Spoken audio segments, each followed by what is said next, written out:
Eto na nga mga chong, marami tayong basketball updates. RJ Abarrientos nagsalita sa pagkakatalo ng Barangay Ginebra. Justin Brownlee may inamin at hindi raw po pwedeng magkamali kontra San Miguel Beermen. Sa nakalipas nga na Game 2 semifinals kagabi ay muntik-muntikan na ngang makuha ng Barangay Ginebra ang pangalawang panalo matapos ang isa na namang heroics performance nitong si Justin Brownlee kung saan ay nakapagtala nga ito ng 39 points kasama na yung mga clutch 3-point shots sa fourth quarter. Pero bigo nga silang makuha ang panalo noong umabot sa overtime. Kaya naman, tabla na nga ang semifinal series sa pagitan ng San Miguel at Barangay Ginebra. Ayon nga mismo kay Justin Brownlee, matapos ang laro ay binigyang credits ni JB ang San Miguel. Isang araw mahusay at mahirap kalaban ng San Miguel at once ng araw na magkamali ka, kalaban ang nasabing kupunan ay madali nga daw yang mai-take advantage ng San Miguel Beermen. Kahit nga daw hindi ka magkamali ay delikado pa rin ang nasabing kupunan. Pero naniniwala itong si Justin Brownlee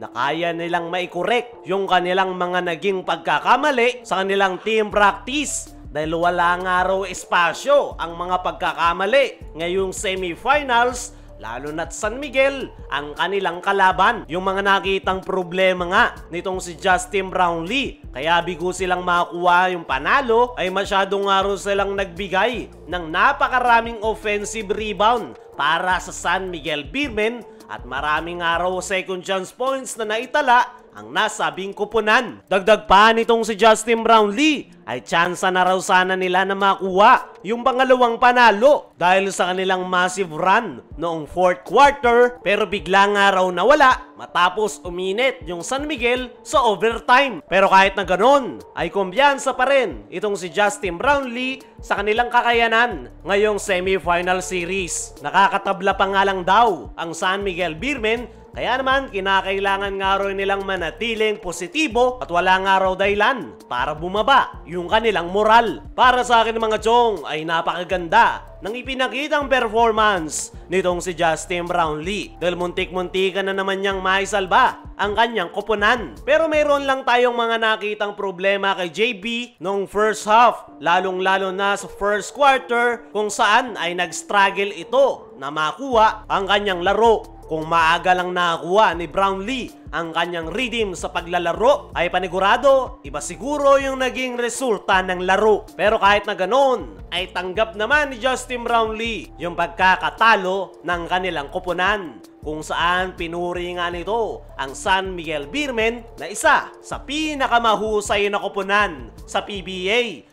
Kung saan nabanggit pa ni Brownlee na sa sobrang husay ng San Miguel ay konting pagkakamali lang ng kanilang koponan ay possible na maging malaking problema kapag San Miguel ang kanilang kaharap. Pero sa ngayon ay hindi na nga raw iniisip ni Justin Brownlee ang kanilang pagkakatalo sa Game 2. Wala nga raw silang oras para mag-isip ng kung ano-ano. Ang kailangan daw nila ngayon ay makapagpahinga at mag-focus sa kanilang team practice para masolusyonan ang kanilang mga naging problema. Para sa akin mga chong, ay okay na okay yung naging opensa ng Barangay Ginebra. Maganda nga yung tactics na ginagamit ngayon ni Coach Tim Cone kung saan dinadaan nila sa bilis at outside shooting ang laro. At effective na effective nga yan kontra San Miguel Beermen. Kita nyo naman yung naging resulta. Ang pinaka-problema lang talaga ay yung kanilang depensa. At panigurado, dyan magfo-focus ang Barangay Ginebra sa kanilang team practice bilang preparation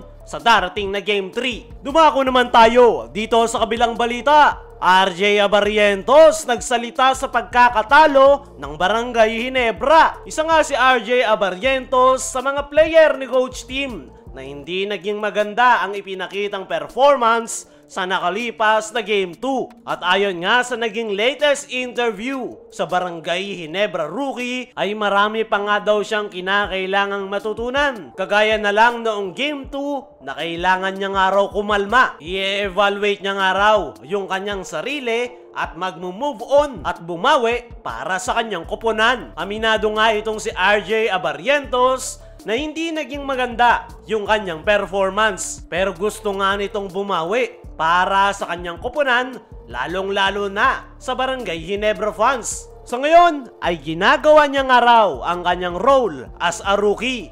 Hindi nga raw siya nakikipag-compete sa mga star players, bagkus ay humihingi nga raw ito ng guidance sa kanila. As of now ay komportable at masaya nga raw ito sa kanyang inilalaro at kung ano yung position niya ngayon sa Barangay Ginebra. Pero hindi nga daw dapat siya makontento dahil marami pa nga daw siyang kinakailangang i-improve sa kanyang laro. Sobrang laking bagay nga raw para sa kanya na sa Barangay Ginebra siya naglalaro dahil maraming nga raw gumagabay sa kanya na mga veterano gaya na lang ng kanyang kuya na si L.A. Tenorio. At para nga daw sa ikakatagal ng kanyang karir ay kailangan niya nga raw maging good listener. At kumpiyansa nga itong si RJ Abarrientos na magtatagal siya sa Barangay Ginebra dahil marami pa nga daw siyang pwedeng matutunan na pwede niyang maiambag sa kanyang koponan. Kahit nga hindi naging maganda yung performance nitong si RJ Abarrientos ay hindi nga bumababa ang kanyang kumpiyansa sa paglalaro. At yan nga yung kagandahan sa nasabing Ginebra rookie dahil always nga itong ready at nakafocus every game. Kaya mga chong, ano ang masasabi nyo sa naging pahayag